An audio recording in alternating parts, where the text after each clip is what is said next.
Ḥusayn-Áqáy-i-Tabrízí.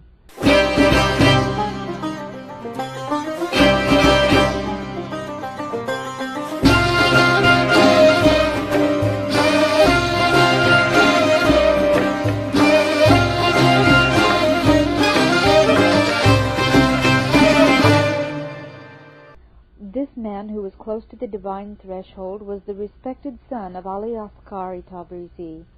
Full of yearning love, he came with his father from Tabriz to Adrianople, and by his own wish went on with joy and hope to the most great prison.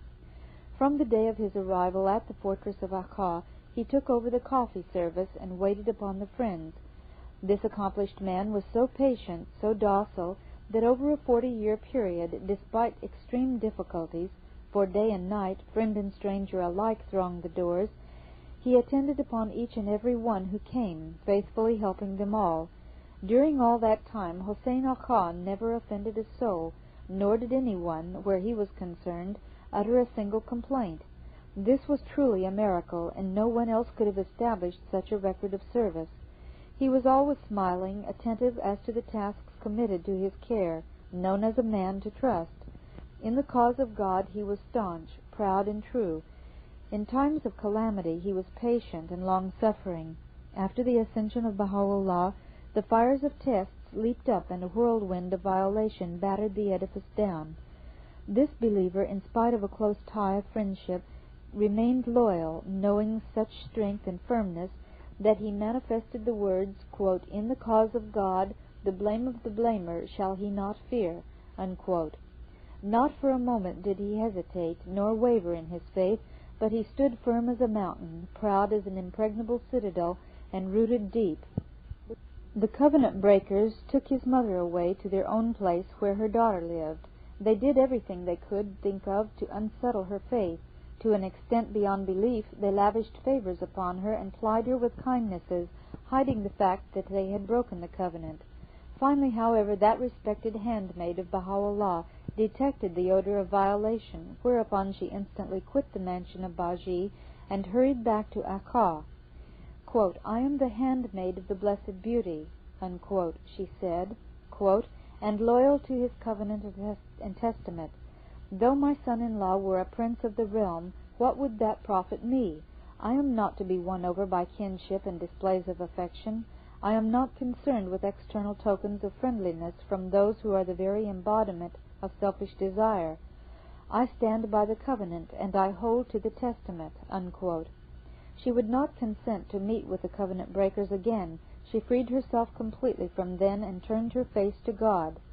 As for Ḥusayn-Áqá, never did he separate himself from Abdu'l-Bahá. He had the utmost consideration for me and was my constant companion, and it followed that his passing was a formidable blow. Even now, whenever he comes to mind, I grieve and mourn his loss. But God be praised that this man of God, in the days of the Blessed Beauty, remained at all times in close proximity to this house, and was the object of his good pleasure. Time and again Baha'u'llah was heard to comment that Ḥusayn-Áqá had been created to perform this service. After 40 years of serving, he forsook this swiftly passing world and soared away to the realms of God. Greetings and praise be unto him, and mercy from his bountiful Lord. May his grave be encircled with lights that stream from the exalted companion. His resting place is in Haifa. Ḥájí Alí Askar-i-Tabrízí.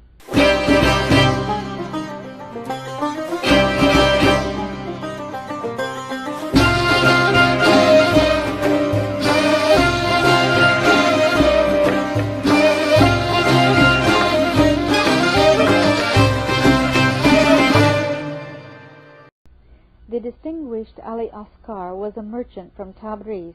He was much respected in Azerbaijan by all who knew him, and recognized for godliness and trustworthiness, for piety and strong faith. The people of Tabriz, one and all, acknowledged his excellence and praised his character and way of life, his qualities and talents. He was one of the earliest believers and one of the most notable. When the trumpet first sounded, he fainted away, and at the second blast he was awakened to new life. Footnote. From the Quran 39:68-69, quote, And there shall be a blast on the trumpet, and all who are in the heavens and all who are in the earth shall swoon away, save those whom God shall vouchsafe to live. Then shall there be another blast on it, and lo, arising they shall gaze around them, and the earth shall shine with the light of her Lord. End of footnote. He became a candle burning with the love of God, a goodly tree in the Abha gardens. He led all his household, his other kindred, and his friends to the faith, and successfully rendered many services. But the tyranny of the wicked brought him to an agonizing pass, and he was beset by new afflictions every day. Still he did not slacken and was not dispirited. On the contrary, his faith, his certitude, and self-sacrifice increased. Finally, he could endure his homeland no more. Accompanied by his family, he arrived in Adrianople, and here, in financial straits, but content, he spent his days with dignity, patience, acquiescence, and offering thanks. Then he took a little merchandise with him from Adrianople and left for the city of Jumia Bazar to earn his livelihood. What he had with him was trifling, but still it was carried off by thieves. When the Persian consul learned of this, he presented a document to the government, naming an enormous sum as the value of the stolen goods. By chance the thieves were caught, and proved to be in possession of considerable funds. It was decided to investigate the case. The consul called in Ḥájí Alí Askar and told him, quote, "These thieves are very rich. In my report to the government I wrote that the amount of the theft was great. Therefore you must attend the trial and testify conformably to what I wrote." Unquote. The Ḥájí replied, quote, "Your Honor Khan, the stolen goods amounted to very little. How can I report something that is not true? When they question me, I will give the facts exactly as they are. I consider this my duty, and only this." Unquote. "Ḥájí," said the colonel, "we have a golden opportunity here. You and I can both profit by it. Don't let such a once-in-a-lifetime chance slip through your hands." The Ḥájí answered, "Khan, how would I square it with God? Let me be. I shall tell the truth and nothing but the truth." The consul was beside himself. He began to threaten and belabor Ali Askar. "Do you want to make me out a liar?" he cried. "Do you want to make me a laughing-stock? I will jail you. I will have you banished. There is no torment I will spare you. This very instant I will hand you over to the police, and I will tell them that you are an enemy of the state, and that you are to be manacled and taken to the Persian frontier." The Ḥájí only smiled. "Janabi Khan," he said, "I have given up my life for the truth. I have nothing else. You are telling me to lie and bear false witness. Do with me as you please. I will not turn my back on what is right." When the consul saw that there was no way to make Ali Askar testify to a falsehood, he said, "It is better, then, for you to leave this place, so that I can inform the government that the owner of the merchandise is no longer available and has gone away. Otherwise I shall be disgraced." The Ḥájí returned to Adrianople and spoke not a word as to his stolen goods, but the matter became public knowledge and caused considerable surprise. That fine and rare old man was taken captive in Adrianople along with the rest, and he accompanied the Blessed Beauty to the Áqá fortress, this prison house of sorrows. With all his family he was jailed in the path of God for a period of years, and he was always offering thanks, because the prison was a palace to him, and captivity a reason to rejoice. In all those years he was never known to express himself except in thankfulness and praise. The greater the tyranny of the oppressors, the happier he was. Time and again Baha'u'llah was heard to speak of him with loving kindness, and he would say, quote, "I am pleased with him." Unquote. This man, who was spirit personified, remained constant, true, and joyful to the end. When some years had passed, he exchanged this world of dust for the kingdom that is undefiled, and he left powerful influences behind. As a rule, he was the close companion of Abd'u'l-Baha. One day, at the beginning of our time in the prison, I hurried to the corner of the barracks where he lived, the cell that was his shabby nest. He was lying there, running a high fever, out of his head. On his right side lay his wife, shaking and trembling with chills. To his left was his daughter, Fatimī, burning up with typhus. Beyond them his son Ḥusayn-Áqáy was down with scarlet fever. He had forgotten how to speak Persian, and he kept crying out in Turkish, "My insides are on fire." At the father's feet lay the other daughter, deep in her sickness, and along the side of the wall was his brother, Mashhadi Fatah, raving and delirious. In this condition Ali Askar's lips were moving. He was returning thanks to God and expressing joy.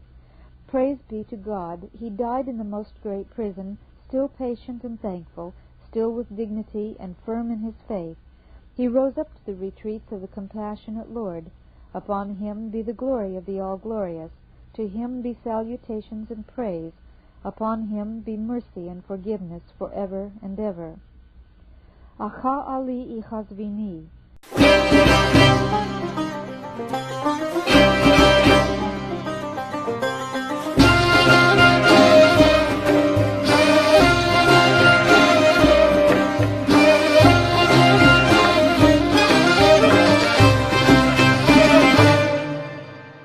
This eminent man had high ambitions and aims.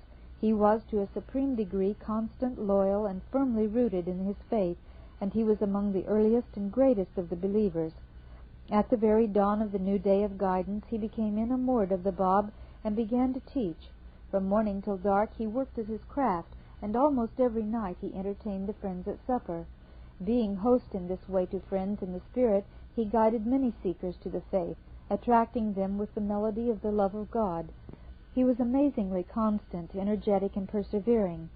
Then the perfume-laden air began to stir from over the gardens of the All-Glorious, and he caught fire from the newly kindled flame. His illusions and fancies were burned away, and he arose to proclaim the cause of Baha'u'llah. Every night there was a meeting, a gathering that rivaled the flowers in their beds. The verses were read, the prayers chanted, the good news of the greatest of Advents was shared. He spent most of his time in showing kindness to friend and stranger alike. He was a magnanimous being, with open hand and heart. The day came when he set out for the most great prison and arrived with his family at the Áqá fortress. He had been afflicted with many a hardship on his journey, but his longing to see Baha'u'llah was such that he found the calamities easy to endure, and so he measured off the miles, looking for a home in God's sheltering grace. At first he had means. Life was comfortable and pleasant. Later on, however, he was destitute and subjected to terrible ordeals. Most of the time his food was bread, nothing else. Instead of tea, he drank from a running brook. Still he remained happy and content.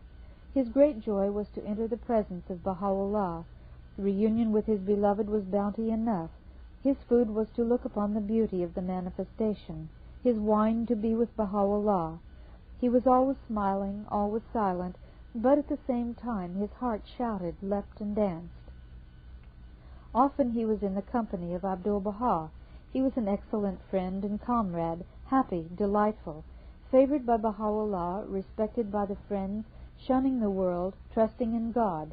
There was no fickleness in him. His inner condition was always the same, stable, constant, firmly rooted as the hills. Whenever I call him to mind and remember that patience and serenity, that loyalty, that contentment, involuntarily I find myself asking God to shed his bounties upon Áqá Ali. Misfortunes and calamities were forever descending on that estimable man. He was always ill, continually subjected to unnumbered physical afflictions. The reason was that when at home and serving the faith in Qazvín, he was caught by the malevolent, and they beat him so brutally over the head that the effect stayed with him till his dying hour. They abused and tormented him in many ways, and thought it permissible to inflict every kind of cruelty upon him. Yet his only crime was to have become a believer, and his only sin to have loved God. As the poet has written, in lines that illustrate the plight of Áqá Ali, quote, "By owls the royal falcon is beset. They rend his wings, though he is free of sin. Why, so they mock, do you remember yet that royal wrist, that palace you were in? He is a kingly bird, this crime he did commit. Except for beauty, what was Joseph's sin?" Unquote. Briefly, that great man spent his time in the Áqá prison, praying, supplicating, turning his face toward God. Infinite bounty enfolded him. He was favored by Baha'u'llah, much of the time admitted to his presence and showered with endless grace. This was his joy and his delight, his great good fortune, his dearest wish. Then the fixed hour was upon him, the daybreak of his hopes, and it came his turn to soar away into the invisible realm. Sheltered under the protection of Baha'u'llah, he went swiftly forth to that mysterious land. To him be salutations and praise, and mercy from the Lord of this world and the world to come. May God light up his resting place with rays from the Companion on high.